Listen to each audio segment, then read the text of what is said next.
I need the city to protect me because the federal government won't. And if you think you're afraid of Trump, you should see how afraid of Trump I am. Can you wrap up, please?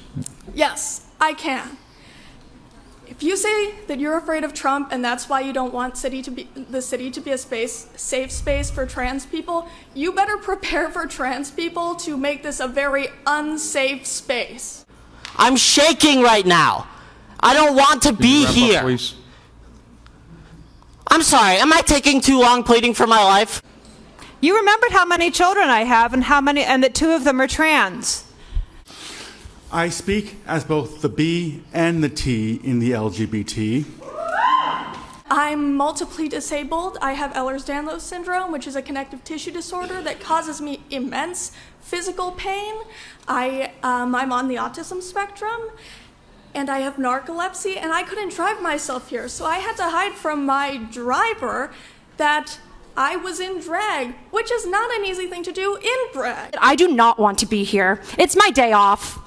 I do not want to be in your DMs. I do not want to be in your email inboxes. I do not want my creativity writing diss tracks like Kendrick. I don't want to spend an hour applying glitter on my face so that you will hear and see me. I want you to listen to me. Let us remember that the Nazis burned the books the Nazis burned books on gender sciences first. Now the administration has villainized and marginalized migrant workers, trans, LGBT people, and even special needs, denying life-saving and affirming care. Can you look at me and tell me how many of my friends need to die before you do anything? Please wrap up. Look at me! Okay, we're all done here. Fucking pathetic! No, we're all done. Come on.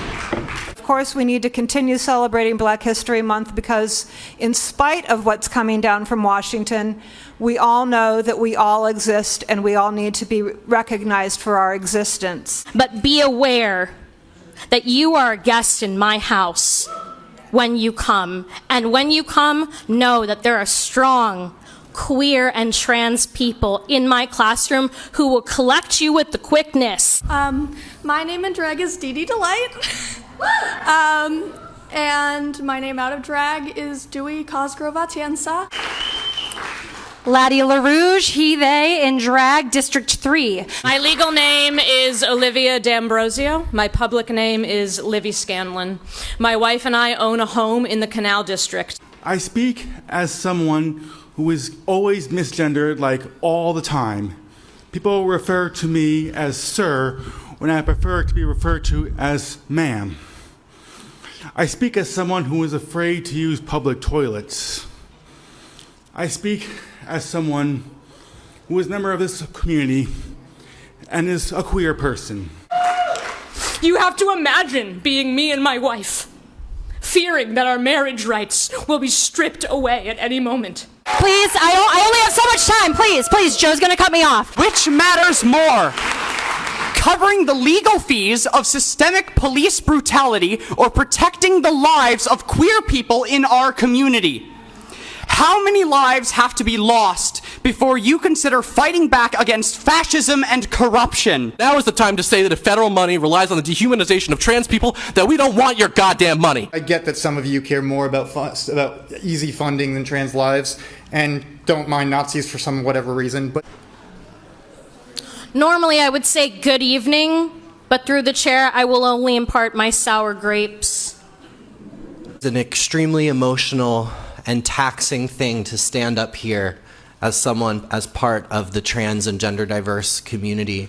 My name is Katie. I'm from District 5, and I'm speaking in support of agenda items 10B and 14B. Right now in our country, Trump is threatening the trans and gender diverse community. Noticing people here are trying to control the rights of others, and that's not right. We should make Worcester a sanctuary city for trans people. Everybody deserves to feel safe, and everybody needs to feel safe. I've lived here for 4 years, and there hasn't really been any changes in how people feel safe in the city. My birthday is this Saturday, and all I want is peace and for you to vote yes. Please don't let me down for my birthday. There's a lot of queer people that I love, and to Candy Carlson, you should know to never call someone I'm 7 and I know better. The kids are watching and we're ready to vote you out.